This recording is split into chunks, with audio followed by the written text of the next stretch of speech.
A SES Unita inicia a série de podcast Comunica Jovem. Fique atento às redes sociais da instituição e acompanhe as temáticas da semana. Sou Cristina Villanova, docente de jornalismo, e junto na apresentação deste podcast, a estudante de produção de áudio e vídeo da Escola Técnica Estadual Nelson Barbalho, Mirelle Catarini. Bem-vinda. Obrigada, Cris. E para auxiliar você, estudante do ensino médio, na preparação para o Enem, hoje a gente vai ter dica de português e literatura. Os docentes da SES Unita, Armando Andrade e Silvia Jussaras, sejam bem-vindos. Olá a todos, ouvintes do nosso podcast, sou o professor Armando Andrade e vamos juntos aqui hoje conversar um pouquinho nessa reta final de preparação do Enem para trazer dicas, que possam ajudar os nossos estudantes a saírem bem nesse exame tão importante. Olá pessoal, eu sou a professora Silvia Jussara, também estou aqui junto com meu companheiro Armando, junto com vocês. Estou muito grata por estar aqui, hein? Então vamos lá, vamos para essas dicas do Enem. Silvia Jussara é graduada em Letras, tem especialização em Língua Portuguesa pela FAFICA, é mestre em Análise de Discurso pela UFPB, doutora em Literatura e Interculturalidade pela UEPB, professora da Escola Básica e também da SES Unita no curso de Pedagogia. Já Armando Andrade possui graduação em Letras, Língua Portuguesa pela FAFICA e mestrado em Linguística Cognitiva pela UFPE.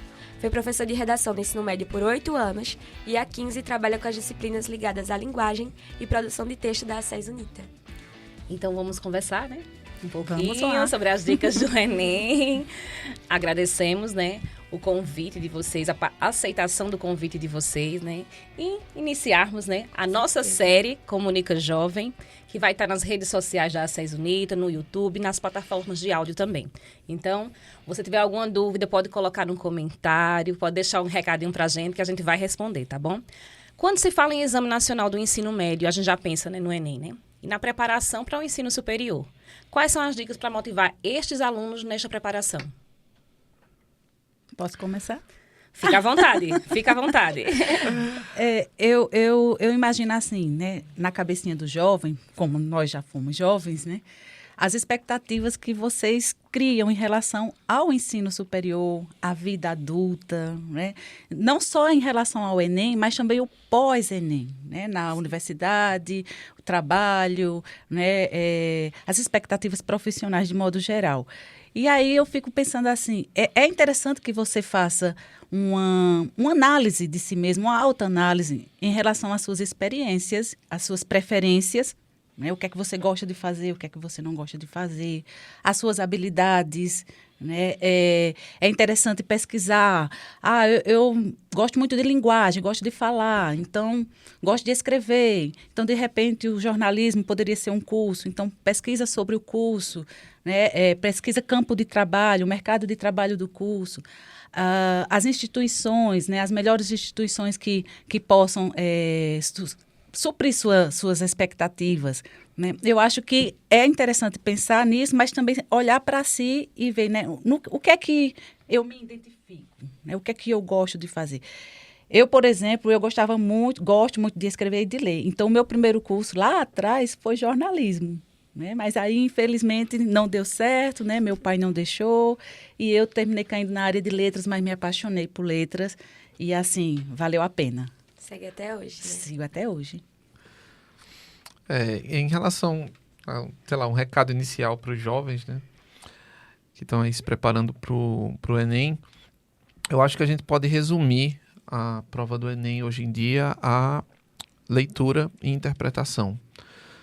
Mesmo questões que são ligadas à área das ciências exatas, das ciências da natureza, sempre elas estão apoiadas em textos, e vão requerer do estudante uma interpretação ou a localização de uma informação que está ali presente no texto, que deve ser inferido no processo de leitura. Então, acho que a prática de leitura, de leitura de tudo que estiver ao seu alcance, dos mais diversos gêneros textuais, sobre os mais diferentes temas, é sempre muito importante para você não ser surpreendido, principalmente na redação. Então, acho que a prática da leitura é muito importante. O estudante deve colocar na cabeça que estudar é difícil, estudar requer uma energia muito grande do cérebro. Se você comparar o cérebro de alguém que está fazendo academia ou de alguém que está lendo um livro, a atividade cerebral de quem está lendo o livro está muito mais ativa do que quem está fazendo algum tipo de exercício físico. E o cansaço mental, né, ele afeta demais a concentração, né, a apreensão dos conteúdos, né, o estudo. Então é muito importante também ter algumas atenções em relação ao tempo dedicado ao estudo, a qualidade do sono, é algo extremamente importante para quem está se preparando para uma maratona, que é a prova do Enem. Então tudo isso também afeta bastante a qualidade do seu estudo, né? Então estudar realmente é difícil, isso vai requerer de você um esforço muito grande e você tem que estar preparado mentalmente, né, para encarar essa maratona. Então essa preparação vai além, né? Sim. Além de se dedicar, além da leitura, né, tem que ter a junção, né? A junção, Isso. como o Armando destacou, né, do dormir bem, né? Como é que você pode fazer o planejamento? É um planejamento, não é? Como é que você fazer um planejamento, né, para o seu dia a dia? Como é que fica ter o espaço, né, para você descansar, né, para estar com a família, para estar com os amigos, para fazer o que gosta, porque tem gente que gosta de estudar também, viu, gente? É difícil, mas tem gente que sente prazer também em estudar. Então, a alimentação, então é uma junção. Você tem que olhar para si, verificar como é que você está. E você, né, cada um, né, no seu referencial, encontrar o seu planejamento adequado. E tem gente que hoje em dia diz que o Enem virou uma prova de resistência, né? Porque você Pois é. passa muito tempo sentado. E aí eu já vi vários relatos, assim, de pessoas que perdem mesmo questão por falta de atenção. Porque já tá tão desgastado ali da prova que acaba não se ligando a detalhes ali das questões. E muita gente também que perde questão por não ter o vocabulário enriquecido. E aí é que a gente entra na parte de literatura, né? Da importância de ler e de saber mesmo, assim, o significado das palavras e tudo isso. Porque, por exemplo, na redação de 2019, eu acho que foi o estigma da saúde mental. Muita gente escreveu sobre saúde mental e acabou perdendo a redação. Porque, na verdade, ele vinha falando do preconceito relacionado à saúde mental. Então, eu acho que o que Armando falou e o que Silvia falou também é muito válido. Exatamente porque você precisa conhecer o exame para poder se preparar. Por isso é interessante fazer o exame, né, com uma experiência, como você fez, né? O meu filho fez também o ano passado, né, e sentiu essas dificuldades também. A questão do tempo, muito tempo sentado, debruçado sobre a prova, né? Então, ele disse que teve uma hora que já deu um branco, esqueceu detalhes, às vezes coisas pequenas que você depois diz, eita, isso aqui passou despercebido. Por isso é interessante também focar nessa coisa de ter um descanso mental, né? Você faz aquele planejamento de estudo, você cria um horário, mas eu gosto de dizer assim, quando está se aproximando do Enem, relaxe. Vai tomar um sorvete, Já passou a sai hora com os de estudar, amigos. né? Tem gente que realmente, assim, tem professor que durante a semana do Enem não ensina mais, né? Tipo, os cursinhos param, tudo para porque você se dedicou o ano todo. Agora é o momento de relaxar, né? Aí tem aqueles que deixam para se preparar no final do tempo ali. Na segunda de final, aí deixa, né? Time desespero, né? Aí começa a querer aprender tudo em uma noite. Uma noite antes do Enem tá lá, estudando. Aí cometem erros crassos como tá exausto, pescando já diante do caderno, do livro e acha que ficar até 2 da manhã isso vai fazer diferença, né? Pelo Isso contrário, não é ideal, né? a chance dele da mente dele não captar nada é enorme. Né? Então, o tempo de estudo não é o tempo de qualidade. Exatamente. Não, em hipótese alguma. Quando a gente está num processo de estudo, né? A gente ativa bastante uma área do cérebro que é o córtex frontal, que é de onde vem a maior carga de energia, o maior consumidor de energia. Né? E se você... A energia é algo finito, né? Então, ela acaba. Se você insistir num processo de estudo quando você está esgotado mentalmente, essa informação ela não vai se instalar de forma adequada no cérebro. Até porque você vai dormir mal. O sono, como eu disse, é muito importante para que durante o sono, o estado de vigília, o cérebro organiza as informações que você reteve durante o dia. Então, tudo isso faz muita diferença no processo de estudo e de preparação. Sim. E indo agora para a parte mais teórica, né, de língua portuguesa e literatura, que está entre as questões do Enem, inclusive são as de mais peso, né, que tem ali. Como estas questões elas vêm sendo apresentadas no exame? A gente olha para a cara do outro. Sempre se olha. Olha só, em relação à literatura, de modo geral, né, A prova do Enem é uma prova interdisciplinar, né? Ela envolve, né, várias áreas do conhecimento. E aí a parte de literatura não foge disso, né? São questões de literatura, mas que tem uma relação com a gramática, que tem relação com a arte, tem relação com a história, tem relação com a sociologia, com a filosofia, né? Então, assim, é literatura, mas se relaciona com as demais disciplinas também. E as questões, né, ultimamente são questões longas, porque elas sempre trazem trechos de textos, né, ou fragmentos de textos, né, e textos diversos, que podem ser textos literários, mas às vezes também vem um outro texto não literário para dialogar com o texto literário, né. Então se tornam questões longas, com textos, e daí você ter realmente essa atenção, né, para não se perder na leitura, para não se perder na compreensão do próprio enunciado e do texto. Né? Do trechinho que o enunciado traz. Isso. Quem tem TDAH chora. Que é o amiguinho abrindo ali o Pipos e você lendo e desesperado. E geralmente são de 7 a 10 questões, né, de literatura. Sim. É muita coisa. Além dessa questão, acho que a Silvia foi muito feliz em falar dessa abordagem interdisciplinar do Enem, né? Porque, de fato, a gente, quando examina a prova, a gente vê como o conhecimento ele é integrado, né? Que as ilhas das disciplinas, elas não se encontram no Enem, elas estão sempre ali juntas. E eu acho que duas coisas muito importantes na prova do Enem que a gente observa primeiro, a variação do uso dos gêneros textuais, né? Que aparecem os gêneros literários, mas também aparece charge, aparece Twitter, aparece gráfico, né? Isso também indica para a questão da multimodalidade, né? Que a linguagem ela é multimodal, então ela se manifesta através do texto verbal, mas também as cores, as figuras, a ênfase, né? Recursos como o negrito, tudo isso compõe o processo de interpretação. Então é uma interpretação, digamos assim, mais gestáltica, né? Que você vê assim o todo da questão e não necessariamente, embora ela esteja presente, né, no trecho dedicado às linguagens, mas não é um conhecimento meramente gramatical, né? Não é aquela noção de língua portuguesa que a gente tinha, que a gente estudava a estrutura morfossintática e pronto, né? Não é isso mais que está sendo exigido.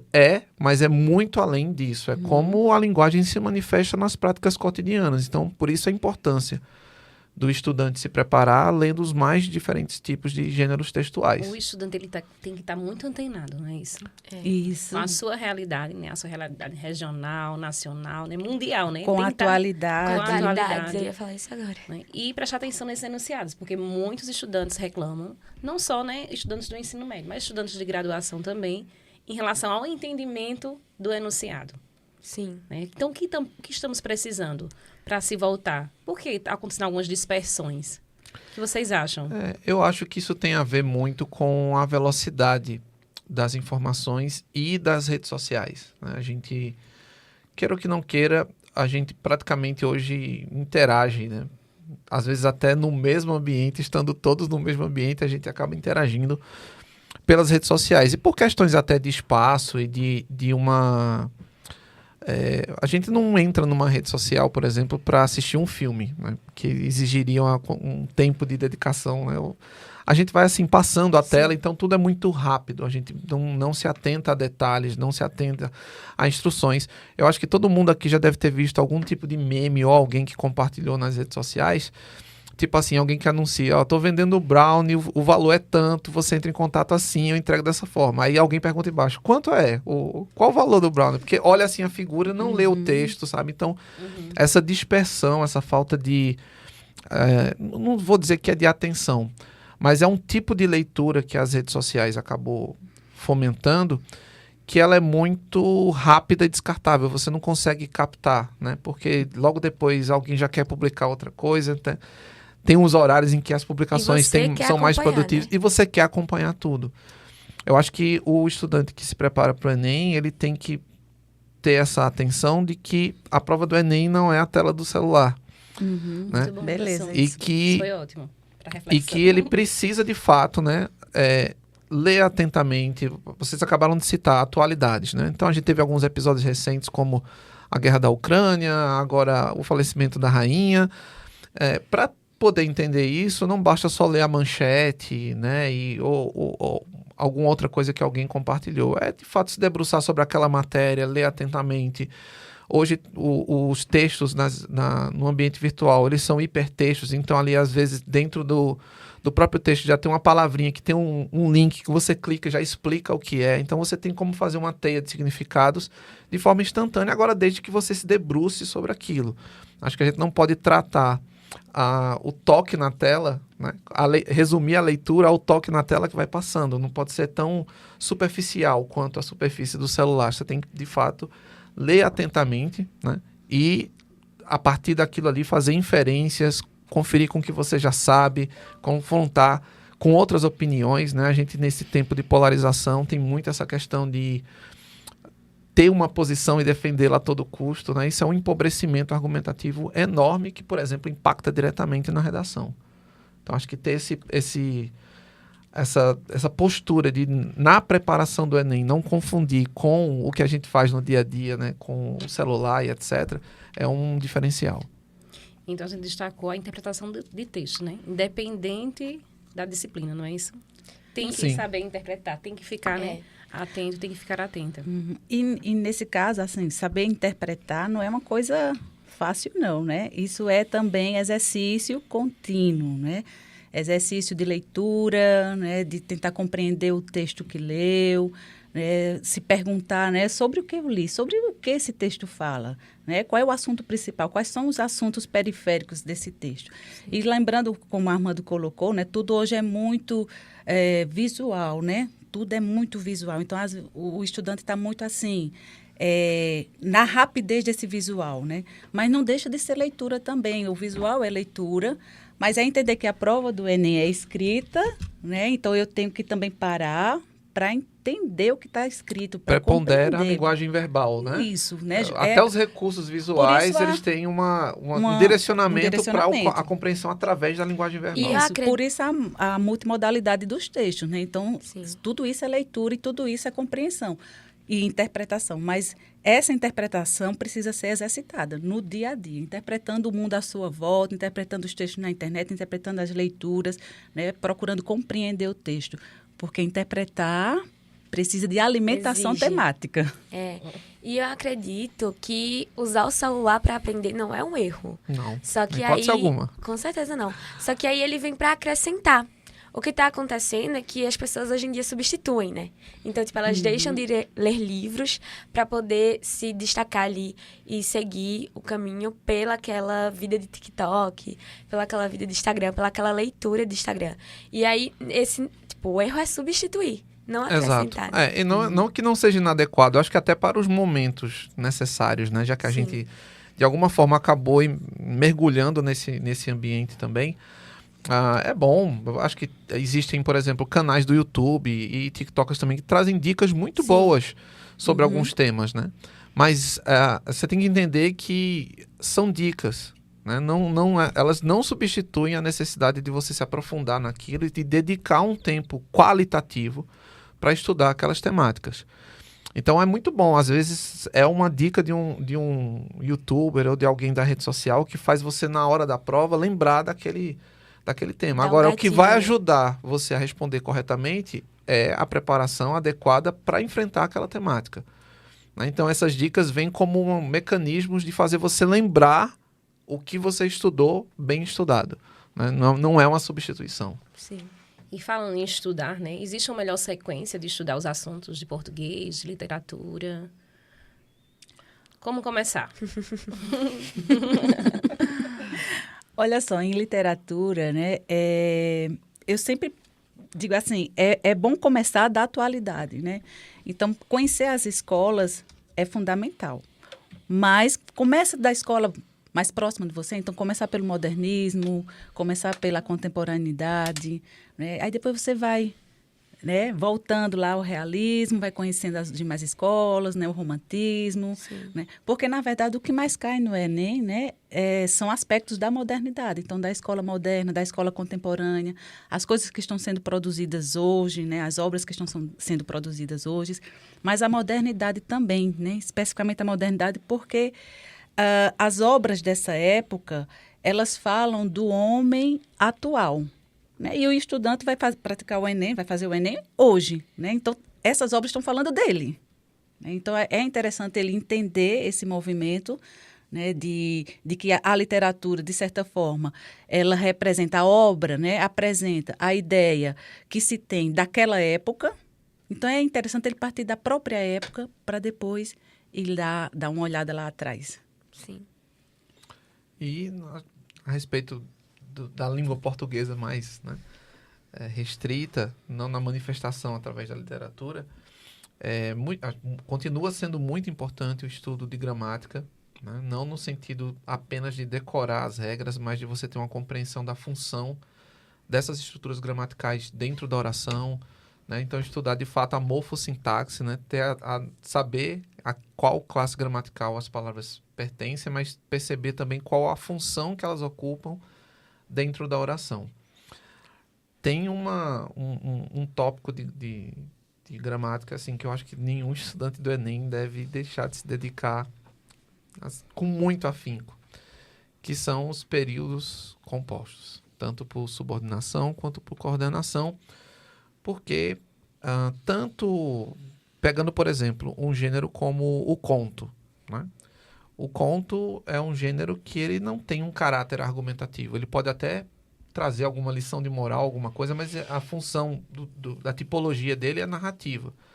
Na narração, a gente sempre usa mais orações coordenadas, né? Já quando um texto é um editorial de jornal, por exemplo, a gente vai ter um texto de caráter predominantemente argumentativo. Então, vai pesar aí o uso das conjunções subordinadas, né, de você compreender qual é a relação de sentido que se estabelecem, por exemplo, qual a diferença de uma conjunção subordinada concessiva, né, para a conjunção coordenada adversativa. Tu vai explicando, viu, pra gente, vai explicando. Porque na oração coordenada adversativa, você trabalha com ideias contrárias, né? Então, Mirelli se preparou muito para a prova, mas não se deu bem. Então, são ideias contrárias. Quando você constrói uma oração subordinada, você é como se abrisse uma concessão. Na coordenada, você opõe as ideias, como se não fosse possível alguém estudar muito e tirar uma nota baixa, né? E na concessiva, você está abrindo, como o nome está dizendo, uma concessão. Então, embora Mirelli tenha se preparado muito, né? Então, seria a lógica que ela tirasse uma nota boa, ela não conseguiu sair bem na prova. Então, essa diferença, ela é muito importante. Porque, por exemplo, você vai dar uma opinião sobre, sei lá, cai um texto no Enem sobre o aborto, né? E pede o seu posicionamento, né? Que tem muitos mitos na redação e alguns deles, dependendo do tipo de redação, mas um dos gerais é que você não pode usar a primeira pessoa, né? Às vezes o próprio enunciado da redação pede que você se posicione sobre o tema. E uma coisa é você dizer, por exemplo, o aborto é errado, mas isso se dá pelo aspecto religioso, né? Então você está contrapondo essas coisas como se não fossem possíveis de dialogar. E é diferente de você colocar, ainda que o aspecto religioso tenha um peso sobre isso. Então, você está levando em consideração essa dimensão religiosa, mas está também apontando outras possibilidades. Então, acho que isso afeta não só a preparação para a redação, que é um momento muito importante, mas a própria compreensão de texto dos enunciados, né, das questões objetivas, também passa por você sacar o uso dessas estruturas gramaticais. Então, continua sendo muito importante, né? O peso da interpretação na prova do Enem é gigantesco, mas isso não anula você conhecer bem as funções sintáticas das classes gramaticais, né? E eu destacaria tanto as conjunções, né, como os períodos compostos, como assim, dois aspectos muito importantes, não só para produção de texto, mas para interpretação de texto. Ok. Nesse caso, Armando, o uso adequado, né, da conjunção, aquilo que ele quer argumentar, né, relacionado com aquilo que ele quer argumentar, né? Isso, exato. Você tem de O onde uso vem adequado do justamente onde vem a conectivo, né? coerência, né? A coerência do texto é essa possibilidade de atribuir o sentido que seja possível do que o texto oferece. Você não pode tirar do texto algo que ele não tem. E essas conjunções, essas articulações, que também envolvem o processo de coesão, vão indicando para o leitor quais são as possibilidades que o texto dá, né? E sempre vai ter uma alternativa que não tem absolutamente nada a ver com o texto, né? E elas pegam esse... porque é triste dizer isso, mas as provas do Enem, provas de concurso público, elas não são feitas, né, para simplesmente aferir o aprendizado. Elas têm um caráter eliminatório, Sim. né? A gente não pode negar isso. Com certeza. Então, existem estratégias no texto que vão tentar induzir você a interpretar de forma equivocada. Confrontar o domínio que você tem, né? Quais são os recursos que você possui de conhecimento. Fazer você duvidar do conhecimento Exatamente. que você adquiriu até aquele momento. É um teste de conhecimento, na verdade. Então, a gente tem que levar isso em consideração também, né? Que muita coisa vai, de alguma forma, induzir você a chegar a um resultado equivocado ou não adequado, porque o Enem tem essa finalidade também. É uma prova classificatória, né? Porque está ali em jogo não só o que você aprendeu no ensino médio, mas uma vaga em uma instituição de ensino superior, né? Então, isso tem que levar em consideração e você tem que estar pronto para isso. Sim. Uhum.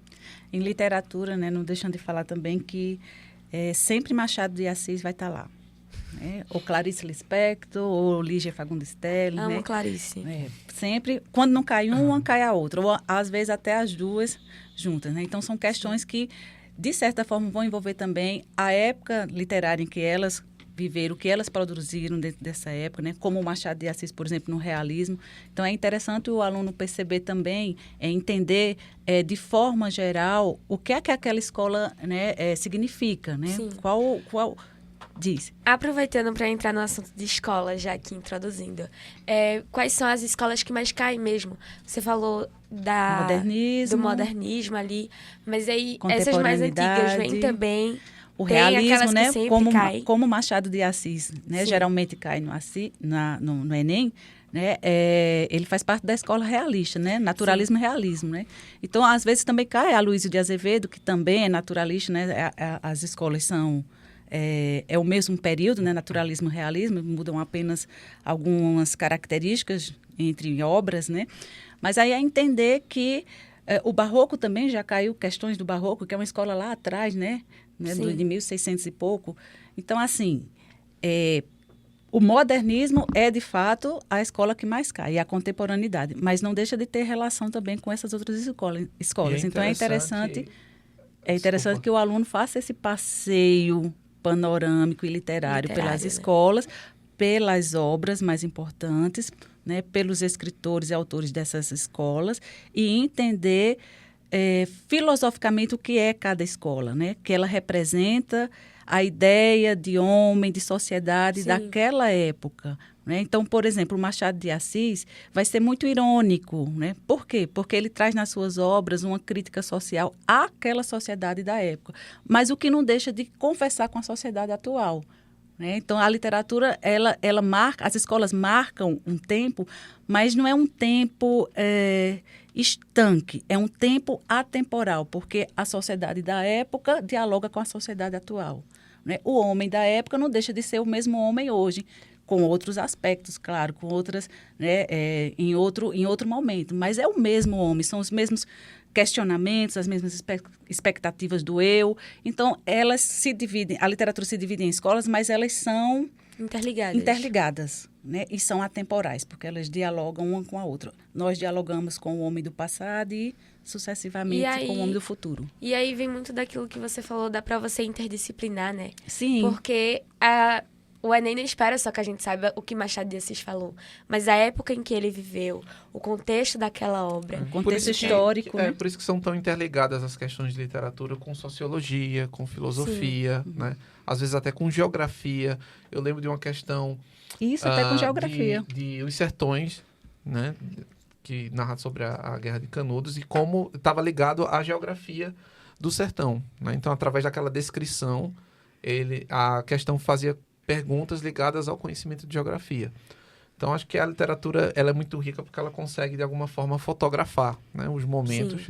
E você precisa entender os componentes da imagem, tendo como referência o contexto de cada época, né? Então, acho que isso é muito bacana. E é através da escrita. Isso, perfeito. É uma fotografia através da escrita. Maravilhoso. Então, a gente agora vai para umas dicas assim bem diretas mesmo em relação a conteúdo. Então, tanto de português quanto de literatura. Pode destacar, já que cai em várias, né, escolas literárias, né, o barroco, o arcadismo, o modernismo, né, como é que cada, né, escola se apresenta, né, o que geralmente, quais são os principais autores, né, que estão ligados a elas. E do português da mesma forma, fonética, acentuação, nova ortografia. Então, a gente vai agora fazer um passeio pelos conteúdos. Não precisa ser tudo não, porque não tem como ser tudo aqui, né? Mas o que vem à mente de vocês, que vocês podem trazer para quem está acompanhando, né? Olhar um pouquinho mais, né, para esses conteúdos. Bom, em relação à língua portuguesa gramática, né, como eu disse, a gente não pode abrir mão do estudo das classes gramaticais, né, colocaria ênfase nessa questão do período composto, por coordenação e subordinação, estudar bastante as conjunções, estudar preposição, locuções prepositivas, também muito importante.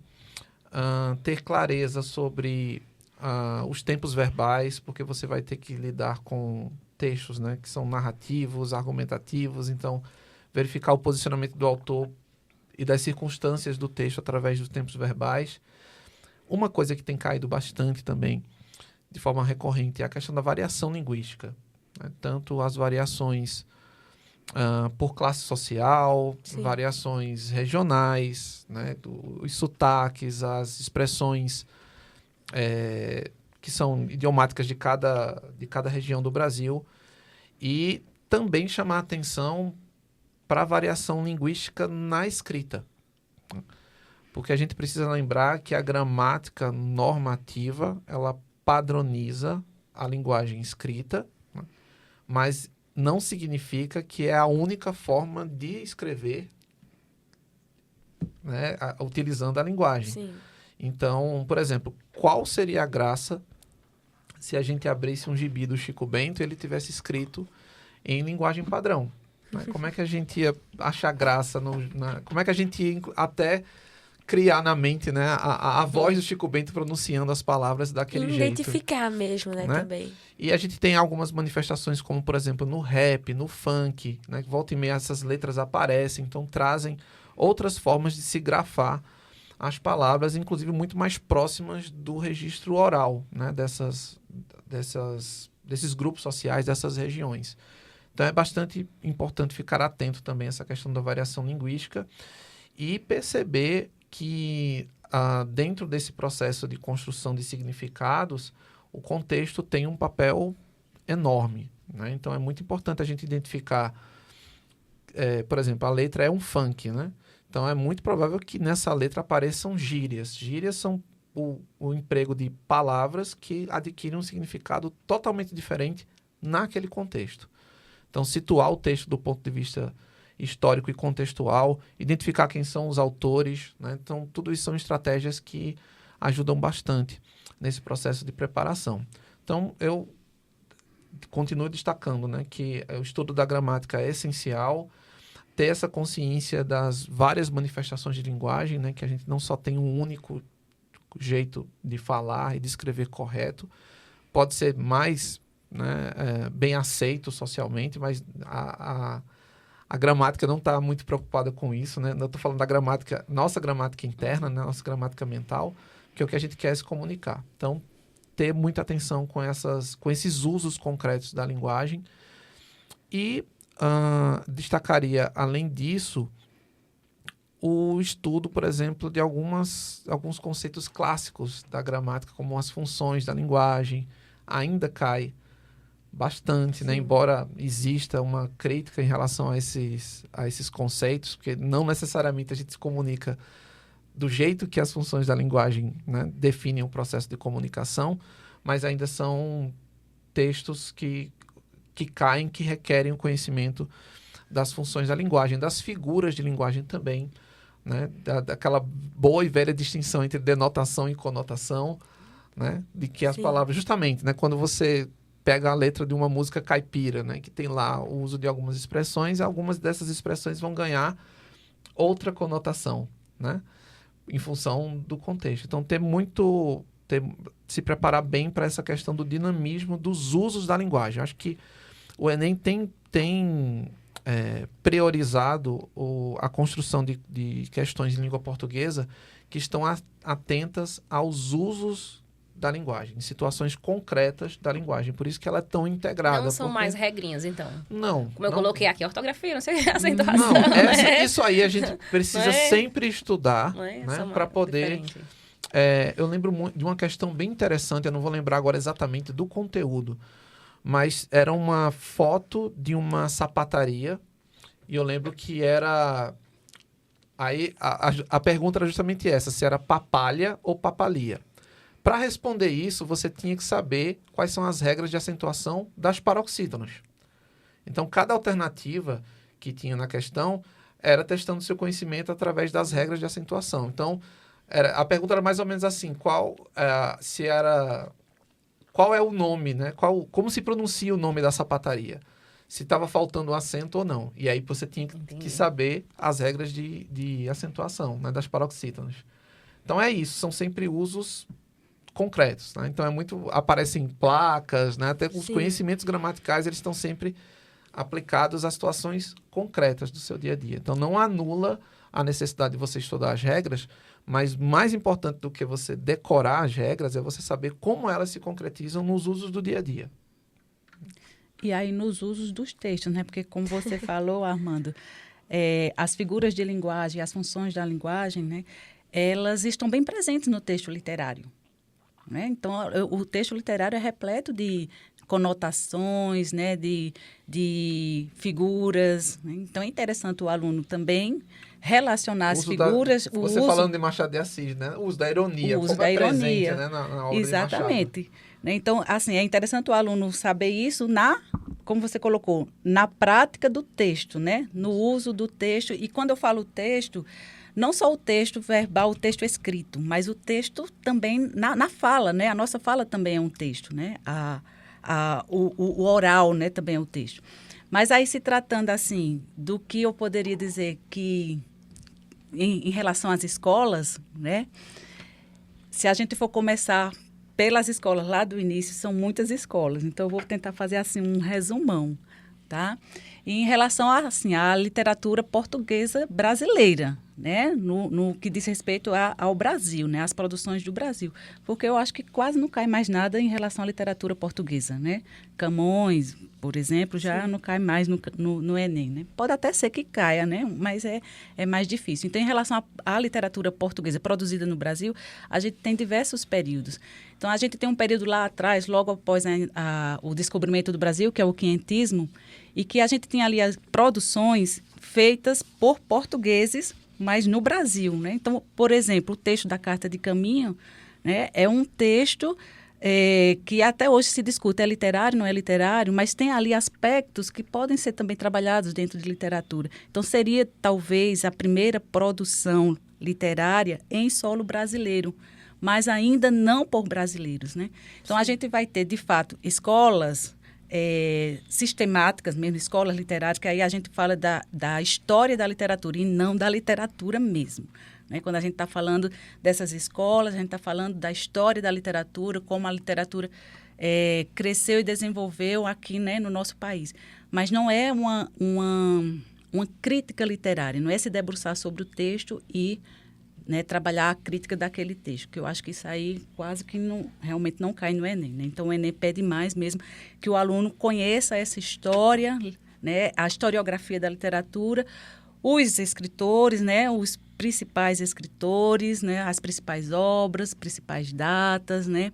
Mas não é aquela coisa de aprofundar mesmo na crítica literária, na obra. Porque se assim fosse, a gente tem uma diversidade de escritores que não estão lá no cânone. Sim. Né, uma diversidade de obras que são produzidas todos os dias e que também não estão no cânone, né? Então, assim, vamos lá para esse resumão.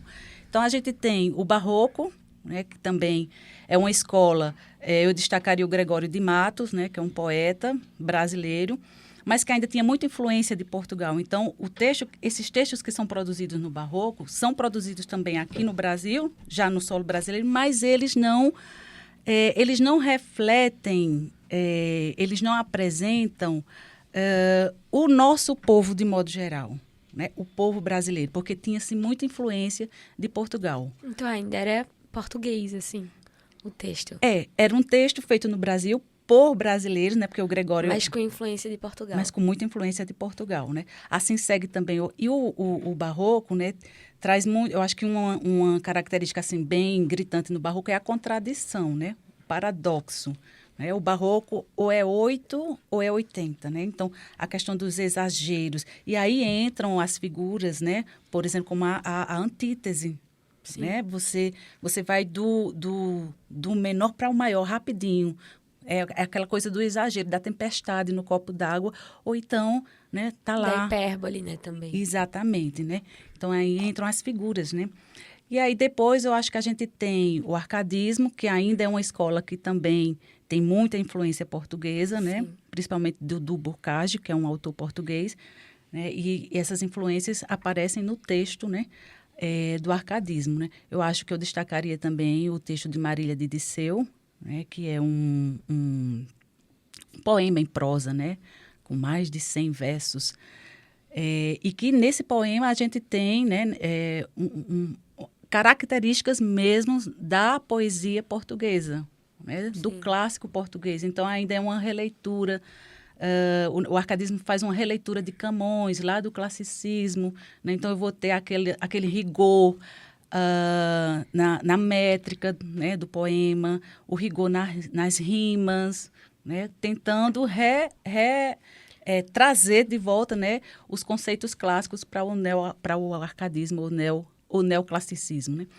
Aí depois, sim, a gente tem o romantismo, que é uma escola que dá o primeiro passo, digamos assim, para o rompimento com essas características portuguesas no nosso texto. Porque o romantismo vai trazer textos, obras escritas por brasileiros, nascidos no Brasil, mas que já tentam romper, né, com a ligação literária com Portugal. Então, são textos que já tentam representar e apresentar melhor o nosso povo, né? O homem brasileiro, a mulher brasileira, o negro brasileiro, né? A negra brasileira, ou seja, o Brasil.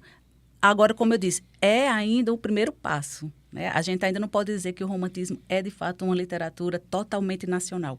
A gente só vai ter isso, de fato, mesmo concretizado a partir do modernismo. É por isso que o modernismo é tão importante, não desmerecendo as outras escolas, porque a gente precisa delas para conhecer, né, esse como é que eu digo, esse caminho, né? Esse caminho, né, até chegar à contemporaneidade. Mas aí é a partir do modernismo que a gente tem mais a gente se vê no texto, né? O brasileiro se vê mais no texto. E aí a gente vai ter os povos, né? Indígenas, os negros, o sertanejo, por exemplo, na obra de Graciliano Ramos. Aí as diversas linguagens, né? A variação linguística do Brasil, porque entra o regionalismo. Não mais só o regionalismo, né? Na década de 30, o regionalismo é o auge, mas hoje a gente pode dizer que a gente tem literatura popular, literatura escrita numa linguagem que vai do culto a linguagem do dia a dia, a linguagem do cotidiano, as gírias e etc. Então, depois do romantismo, que seria a primeira escola a tentar romper, né, com essa ligação de Portugal, e aí a gente tem uma diversidade de escritores e de poetas, né? Eu destacaria José de Alencar, por exemplo, né, que escreve... traz uma variação assim de romances, né, de estilos, que eu acho perfeito, né, que vai tanto do indianismo, né, daquela coisa de apresentar o índio brasileiro, mesmo sendo ainda um índio vestido de europeu, né? Por isso que eu disse que é o primeiro passo para o rompimento, né, em relação à Europa, em relação a Portugal, porque José de Alencar já traz o índio brasileiro, mas é um índio ainda vestido, né, de europeu. O Peri é uma personagem, é um índio vestido de europeu ainda, né? Mas aí a gente tem ali as fases de José de Alencar, o indianismo, os romances urbanos que vão retratar a sociedade da época, né? Os costumes da época, né? Das pessoas que viviam na cidade. E aí a gente tem depois, e na questão do romantismo, a gente tem diversos poetas assim maravilhosos, né? Como o Álvares de Azevedo, e aquelas 3 fases, né, do romantismo na poesia, as 3 gerações poéticas, que também eu acho que é importante o estudante, né, se aperceber ali, né, sentir o que cada geração produz, né, em relação ao mal do século, por exemplo, a primeira geração, né, em que o eu era tão... a fruição vinha de dentro, né? E aí se tenta romper com os padrões da poesia clássica, né? E do romance clássico também, mas trazendo agora a inspiração do eu. Então, não há mais uma preocupação com a métrica, não há uma preocupação com a rima, né? Ou seja, poesia é, naquele momento, conceituado como aquilo que vem de dentro. Então, se é inspiração, não preciso me preocupar com rima, com rigidez de sonetos e etc. Enfim, e depois, né, no realismo, né, eu acho que não tem como não destacar o próprio Machado de Assis, né, que Sim. é, né, o Machado de Assis, o Aloysio de Azevedo, que ambos inauguram, né, o realismo com as obras, né, o Machado com Memórias Póstumas de Brás Cubas, não sei se você já leu. Eu não li, mas eu sei que obra que é. Estou devendo aí essa leitura, minha professora de português. Pois é, e com o Aloysio o Mulato, né, que é uma obra naturalista. Sim. Aí qual é a diferença, então, do realismo e naturalismo? São ambos, né, é a mesma escola. Sim. E as obras são produzidas na mesma época. Só que elas têm, né, entre elas têm algumas características que as diferenciam. Então, por exemplo, o naturalismo tenta explicar o homem, né, a sociedade da época, a partir de um grupo social. Então, por isso, a sua principal obra é o Cortiço. Né? Porque aí o Cortiço vai trazer o ambiente, o cenário, o lugar, né, onde várias pessoas estão ali desenvolvendo o enredo, né? Mas a personagem principal é o próprio Cortiço. Então, o Cortiço é como se fosse uma pessoa, né? Ele tem sentimentos, ele cresce, ele tem cheiro, ele age, né? Então, a partir do que aquelas pessoas fazem ali dentro daquele Cortiço, o Aloysio tenta explicar a sociedade da época. Sim. Né? Então, é um romance de tese, né? É como se ele estivesse criando uma tese e defendendo essa tese. Então, essa diferença do naturalismo. E já o realismo tenta explicar o homem, a sociedade da época, a partir do indivíduo. Então, por isso, muitos romances de Machado de Assis têm o título, né? O nome do indivíduo, né? Quincas Borba, Memórias Póstumas de Brás Cubas. Eu acho que eu li esse, na verdade, viu? Dom Casmurro. Que minha professora de português não veja isso. E eu acho que eu li, porque a gente leu muito Machado de Assis na escola. Então, posso ser que a gente tenha dado uma passeada ali por Memórias Póstumas. Enfim, desculpa aí se a gente leu e eu esqueci. Pois bem. Aí depois vem o simbolismo, né?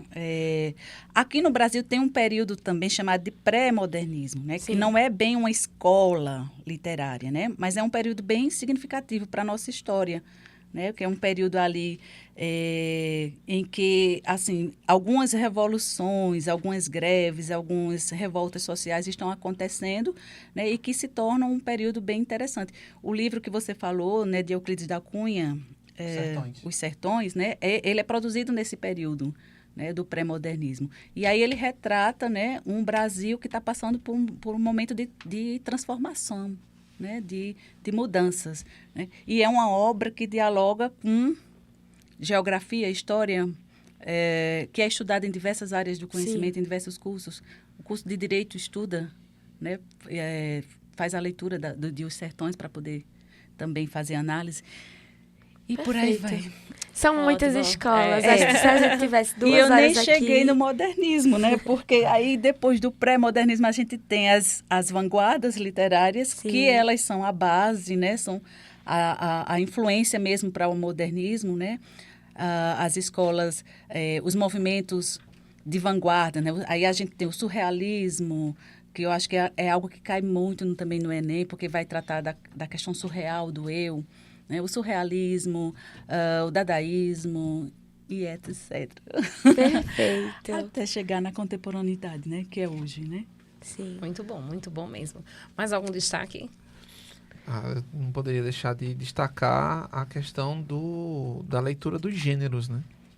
Que a prova do Enem ela é toda composta por gêneros textuais. Então, ler bastante, o máximo possível de gêneros textuais possíveis, ler muita charge, né? Ler muita tirinha de quadrinhos, porque elas são gêneros de texto que, embora aparenta ter pouco conteúdo, às vezes é só uma frase, alguma coisa, mas dali vem várias críticas sociais, né? Várias inferências que você tem que estar ligado ao contexto, né? daquela charge, e aparecem questões com pinturas clássicas, né? Das artes, então ter essa noção de que você vai interpretar textos dos mais variados gêneros textuais, né? Ter também atenção para a questão da tipologia, né? Principalmente para a prova de redação. E fechando para falar sobre a redação, que também é um momento muito importante. Eu né? ia falar isso, porque ler nunca é demais, né? Mesmo que não caia nas questões, em redação você precisa ter um repertório sociocultural ali. Você precisa ter noção do ambiente que você está integrado. Então, já leva para lá, porque conhecimento, eu acredito assim, que nunca é demais. Você sempre vai... O estudante que lê sobre tudo, que procura, né, entender o que é que está acontecendo, porque as redações sempre vão trazer temas contemporâneos, né? Então, ele tem que ter essa variação de leituras e, principalmente, as redações do Enem, elas são argumentativas, né? E pedem do estudante uma espécie de solução ou de posicionamento a respeito daquela temática. E aí eu considero uma coisa assim que eu acho muito importante para o estudante é ler editoriais de jornal. Por quê? Porque os editoriais eles sempre têm um posicionamento. E ele traz os argumentos, né, para defender por que o jornal está defendendo, né, aquele determinado entendimento, aquela posição a respeito daquele tema. E isso é muito importante. Quais são os principais erros que o estudante geralmente comete na redação? É que ele confunde a argumentação com a informação. Então, a gente pega uma redação, aí tem lá a introdução, em que ele anuncia o tema, e depois ele começa a trazer uma série de informações, cita um dado que apareceu numa pesquisa, cita que na revista tal saiu tal coisa, mas não há um posicionamento, não há um argumento que diga por que ele citou essa pesquisa, né? Em base em quê, né? Se você citou que um determinado dado aumentou, tá, e citando esse dado, qual é a sua interpretação disso? Né? Você está usando esse dado para subsidiar que tipo de argumento? Que você vai ser contra, a favor, que você vai propor uma política pública a respeito daquilo. Então, sempre tem que ter uma questão argumentativa. O principal erro é transformar uma dissertação argumentativa numa reunião de informações. Você deu muita... Em um texto expositivo, né? Que só você expõe traz muita... enriquece o seu texto de informações, mas você não se posiciona. Então, cadê a argumentação? Né? Então, ter essa... variar o máximo possível a leitura dos textos, né? Ter muita atenção para a charge, né? Para tirinha. E os memes também agora, né? Os memes, não tem como fugir disso, né? Os memes estão cada vez mais presentes. E ler editoriais de jornal, que eu acho que você, criando o hábito, você vai automaticamente ali aprendendo como produzir uma boa argumentação. Você pode não concordar, né? Que isso também é outro ponto importante. Não transformem a prova do Enem no seu posicionamento político, pessoal. E principalmente nesses tempos, né, político-partidário. E sem embasar também, né? Leia opiniões contrárias, leia quem discorda do seu posicionamento, porque você vai entender qual é o fundamento. Até para você discordar do que a outra pessoa disse, você tem que saber o que ela disse e atacar os pontos fracos, pesquisar evidências que contrariam aquele posicionamento. Sim. Então, esse processo de leitura de argumentação requer pesquisa, dedicação e, assim, não tem... eu queria muito chegar assim e dizer assim, façam isso que vai dar certo, vocês vão tirar a nota máxima. Não tem receita pronta. Tá? Vai requerer Mas muito ter esforço. Noção de estrutura é meio caminho andado. Isso, é né? meio caminho andado, exatamente. Muito bom mesmo. Como é que nós podemos encontrar vocês? Vocês podem deixar as redes sociais? Sim. Sim. O meu Instagram, falando em rede social, Tá meu vendo? Instagram Achando que todo mundo tá aqui é interligado. @armanddrums. Aqui é Eita, bateria. que nome chique. Não. Nós vamos colocar, Que viu, é, gente, na que é telinha. bateria em inglês, tá? Então é Armando, aí é Armand Drums 80. Agora temos uma Você gosta de explicação. tocar É porque eu bateria, sou né? péssima de inglês. Pronto. Tudo bem. Aí, Armand Drums 80, quem quiser entrar em contato, manda lá um direct, que assim que a gente visualizar, responde, né? Tem o e-mail institucional, né? O nosso armandoandrade@ses.edu.br. Tem também Facebook, que eu quase não uso mais, mas enfim. Acho que o Quase ninguém. Armandrums 80 e o e-mail armandoandrade@ses.edu.br e a gente conversa sobre, principalmente, essa parte de redação para o Enem. Perfeito. E o meu Instagram, eu não sou muito de redes sociais não, viu? Mas de vez em quando eu vou lá e dou uma olhadinha e respondo e me comunico com as pessoas, mas assim, não sou muito ligada não. Mas o meu Instagram é @SilviaJussaraDomingos, tudo junto. É bem simples, né? Bem fácil. E o Facebook, eu nem lembro mais, porque eu também quase não uso. Mas eu sei que eu tenho o Quase Facebook. ninguém mais usa o Facebook, né? Foi que nem Orkut. Ficou lá atrás. E tem um Cris, e-mail institucional, né? O Cris, e aí só aproveitando também o gancho, em breve nas redes sociais da SES a gente está disponibilizando um e-book com algumas dicas de preparação Perfeito. para a redação do Enem. Então fiquem ligados aí nas redes Vai sociais. ter muita gente baixando, viu? Porque o povo agora tá desesperado. Pois né? é, O Enem aí tá esse pertinho. e-book tem as dicas e aí com o QR Code você abre e vai aparecer eu lá dando uma explicaçãozinha sobre cada item que tem no e-book. Então Que aguardem maravilha. aí que em Que breve maravilha. esse material vai estar Como o mundo digital também disponível. facilita, né? É, Facilita os estudos dos aproxima jovens também. muito. E aí, Mirelle, O meu. destaque. @Mirelle Catarini. Vai estar aqui embaixo, né? Vai. Então vocês saberão como é que escreve. Mas é @Mirelle Catarini _ É isso aí. Foi ótimo, ótimo. Agradecemos a participação da jovem Mirelle Catarini, as contribuições dos docentes Armando Andrade e Silvia Jussara e a você que acompanhou o podcast Comunica Jovem. Siga nossas redes sociais @SESUNITA e nossas plataformas de áudio e vídeo. Até a próxima.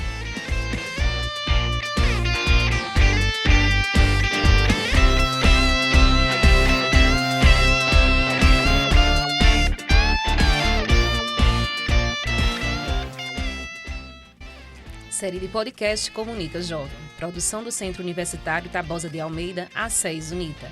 Apresentação, Cristina Villanova e Mirelle Catarini. Entrevistados, Armando Andrade e Silvia Jussara. Edição, Rafael Torres. Podcast gravado no estúdio de rádio jornalismo da SES UNITA.